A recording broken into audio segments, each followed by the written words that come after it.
There are different opinions among doctors, parents, and experts about what causes autism and how to best treat it. There is one fact, however, that everyone agrees on. Early identification and intervention helps. For children at risk and children who show early signs, it can make all the difference.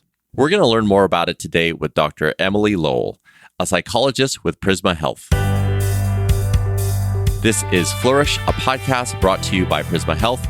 My name is Prakash Chandran. So, Dr. Lowell, really great to have you here today. Let's just start with a basic understanding of what autism is. Yeah, thank you so much for having me. So, autism is a neurodevelopmental disability, which means it occurs in the brain, and it causes difficulties in two different areas. One is social skills, and then the other is restricted or repetitive behaviors. So, some examples of those social skills difficulties can be making friends, difficulty holding a conversation, difficulty understanding social cues, and some of those restricted and repetitive behaviors can be things like unusual interests, sensory difficulties, unusual speech patterns. The research is really clear that we can identify symptoms of autism even in infancy, and autism is not an uncommon disorder. We really think that between 1 and 59 children in the United States will be diagnosed with autism.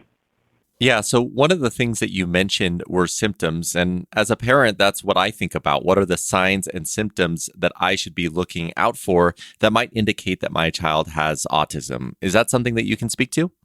Yeah, so that's another great question. Even young children, even babies, are really quite social. So if you think about playing with a little baby, you might think about playing peekaboo or patty cake. You might think of them smiling or giggling at you when you're silly. Babies respond to their name when you call them, and they show an interest in other children. So if your child is difficult to engage in play or doesn't show an interest in other children, that could be a sign of autism, and you might want to talk to your pediatrician about that concern. Okay, understood. And when you say babies, what age should we be looking for these signs or symptoms? So even young babies should be sociable. When I say young, I'm really thinking of like a 6-month-old baby is pretty sociable, giggly, smiley, engaging.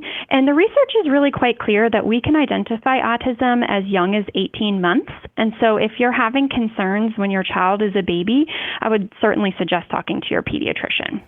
Absolutely. One thing before we move on to what to do if you notice that your child is exhibiting some of these is I wanted to understand maybe a little bit more about the signs, because you mentioned some of the social signs, but I've also heard about things like repetitive behaviors or language delays, and maybe those are some things that you can speak to that parents should be on the lookout for.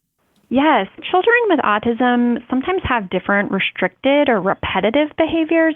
Sometimes this can be an unusual way of moving their body, like flapping their hands or moving their fingers in front of their face or walking on their tippy toes. For other children, it can be a really strong, unusual interest. So things that you might not think a kid that age would typically be interested in. And I'll just give a few examples, but it could be anything. Some children might be really interested in vacuum cleaners or in circuit boards or wheels or door hinges. And sometimes it's something even more obscure, like a very young child who's really interested in irrigation systems or in the periodic table. Those sorts of really unusual interests are somewhat common in children with autism. As for the language delays, we usually expect that by 12 months of age, children can babble with long strings of sounds, so like ba ba ba ba ba or ma ma ma ma ma, and that they're saying one or two words. So some of the most common first words are hi, bye, da da, uh-oh. And then by 2, we're typically expecting that kids can put 2 words together, like what's that or no bed. And by 3, usually children can put at least 3 words together, and they have a word for almost everything that they need.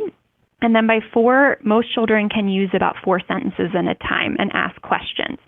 So if your child is not meeting some of those milestones, that would be another good indication that it's time to have a conversation with your pediatrician.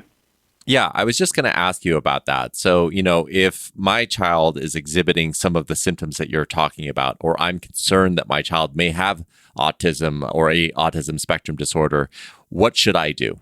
The very most important thing is don't wait. I think that a lot of parents' first inclination is, well, let's just wait and see. Let's just give them some time to develop.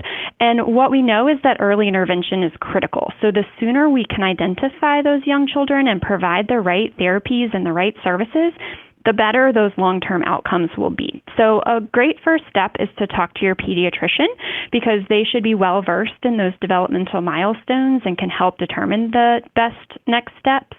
But also, if your child has not yet reached their third birthday, so any time before their third birthday, you can actually self-refer to something called BabyNet. And BabyNet is our state's early intervention agency. It serves children from birth until their third birthday. And parents can call and just say, hey, I have some concerns about my child's development. And BabyNet will do a little screening and determine if that child qualifies for any services. So you can go online and check out the BabyNet website, or you can call them at 1-866-512-8881. Okay. That's really good to know. So you're saying that if a baby is under the age of 3, then the parent can go ahead and self-report on BabyNet, right? Correct. What happens if they are over the age of 3? So if you have already reached your third birthday, then your child is eligible for services through their public school district. So whatever school district your child would attend for kindergarten, you can call the district office for that district and tell them that, hey, I have a preschool-age child, a 3-year-old or a 4-year-old, and I'm concerned about their development, and I would like to request an evaluation for services. And most children with disabilities, including autism, are eligible to start public school on their third birthdays. So that surprises a lot of people because I think we're used to thinking about kids starting school in kindergarten when they're 5 or 6, but children with disabilities can start younger, and it's not something that's income dependent, and it's also not something where they can cap it and say, we only take this many children. If your child has a disability and they need services, then they should qualify. I also wanted to point out that this is true even if your child is not yet toilet trained. I think a lot of us have experience of taking our children to private daycares, and if they're not toilet trained, the private daycares at age 3 or 4, say, the private daycares will say, sorry, we can't take a 4-year-old who's not toilet trained. The public schools can't say that if your child has a disability, so they would still be eligible for that service. Okay, that is good to know. So let's move on to how a child is officially diagnosed for autism. We talked about some of the symptoms that parents might recognize, but how does official diagnosis actually happen? So when a pediatrician agrees with the family, we have some concerns about autism, the pediatrician is typically going to refer to a psychologist or a developmental pediatrician. So there's no brain scan, there's no blood test, there's no kind of definitive marker for autism. And so what happens is you'll meet with the psychologist or the developmental pediatrician, and they'll start off with a really detailed parent interview and just ask you what your concerns and questions are, what signs or symptoms you might have noticed, as well as taking you through some structured questions about autism specifically. And then they're probably going to ask you as the parent to complete some forms and some rating scales that give them more information. And then honestly, they're just going to want to play with your child. So typically the children really enjoy these appointments. For the younger children, we have bubbles and rockets and toys. And the idea is for us just to get a sense of what your child's social skills look like, and also to see if we can notice any of those unusual or repetitive behaviors. Okay, can you speak to those a little bit? So, for example, what exactly are they looking for? Do they run certain exercises, speech exercises, visual exercises? Maybe talk about that a bit. When we do the different activities with the kids, we're really trying to, most of all, get an idea of how they do socially. So often young children with autism have difficulty with what we call a requesting skill, which is asking for something. So like, I'm hungry, can I have a cookie? And that's a really difficult skill for a child with autism. So we actually have a snack time with the child where we put a favorite snack in a plastic container that the child can't open. And then we just kind of pause and wait and see, how does that child ask to have that snack? Do they hand it to you? Do they use words and say, more please? Do they just try to get it themselves? Do they get upset? What does that look like? So it's just some kind of natural different play activities that we use to understand kind of how a child's social skills or communication skills have been developing. And is there any sort of rubric or measurement that might tell a doctor, hey, this child has not passed 3 of the 5 tests, therefore they have autism? And then furthermore, how do they identify where on the spectrum they are? There's not necessarily a rubric. There are many different measures for autism, which is kind of complicated. And this is why you want to go to a psychologist or a developmental pediatrician that specializes in autism, because it's not something that most doctors are trained to do. But when we think about it, we use the criteria called the DSM criteria, the Diagnostic Statistical Manual, and it literally gives us a checklist of all the different symptoms of autism. And you have to have enough checks on that checklist in order to meet criteria for autism.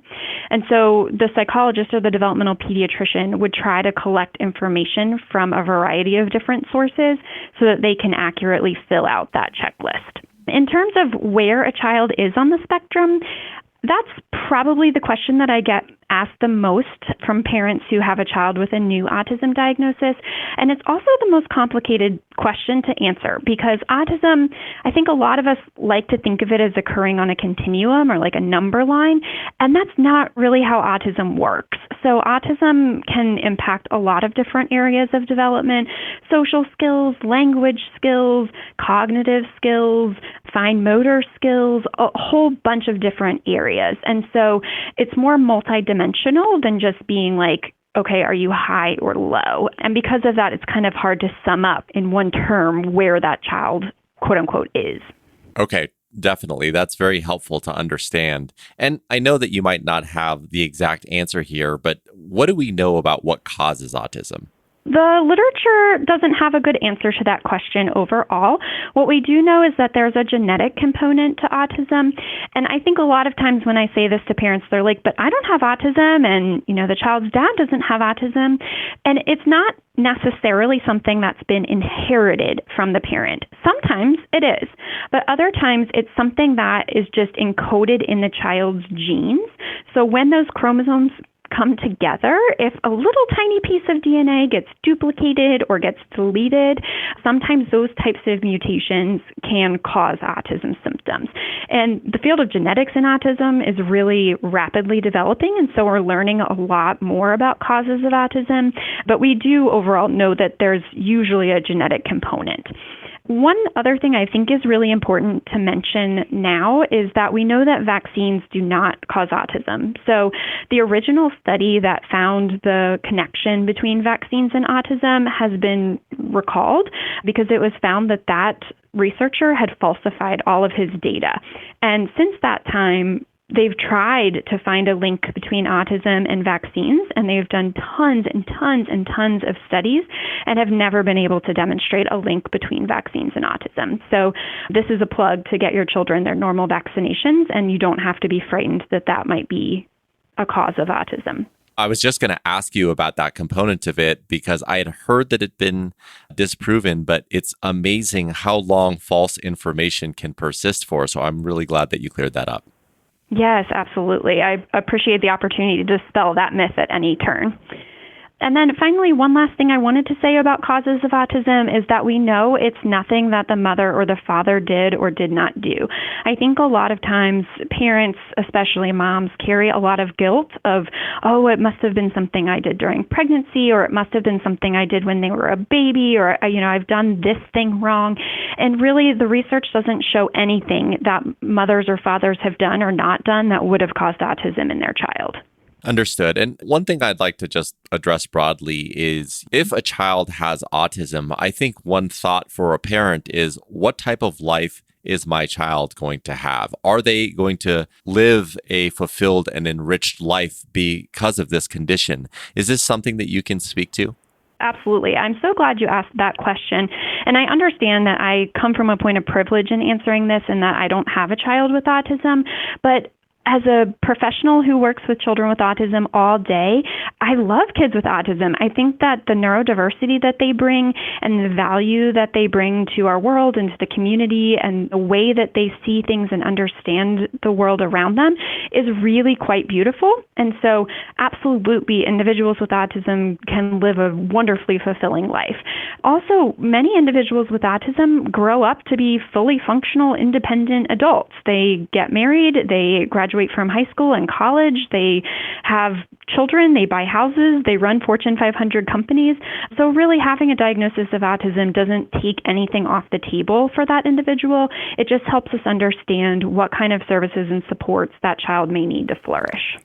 Yeah, absolutely. I think that is so important for parents to understand that their child can live a very fulfilling and enriched life. At the outset of this episode, we talked about the importance of intervening early and some early treatment options. So I'd like to get into those options or therapies. What therapies are available for a child that is diagnosed early with autism, and what do those therapies do? So really, which therapies are recommended is highly variable from child to child because each child is unique and has their own sets of difficulties and strengths. So you're going to want to work with the psychologist and the developmental pediatrician to help make the best individualized plan for your child. But more broadly, many children with autism benefit from speech, from occupational therapy, from having an early interventionist, which is what BabyNet provides. So BabyNet will send someone out to your home or to your child's school one day a week to work with you, to work with the child, to work with the child's teacher. So that's a really valuable resource, and that is totally free of charge. Many children with autism also benefit from a specific therapy called Applied Behavioral Analysis, or ABA therapy. That's a very intensive therapy that's specifically designed for kids with autism. And it really works to increase positive functional behaviors like using the bathroom appropriately, eating a wide variety of foods, getting yourself dressed, interacting appropriately with others, as well as to pull down any of those difficult behaviors like hitting or kicking or biting, tantrums, those sorts of things. Got it. So just as we start to come to a close here, you've obviously seen a lot of different cases in children with autism, and there's going to be parents that might be concerned that are listening to this. They might be worried about their child.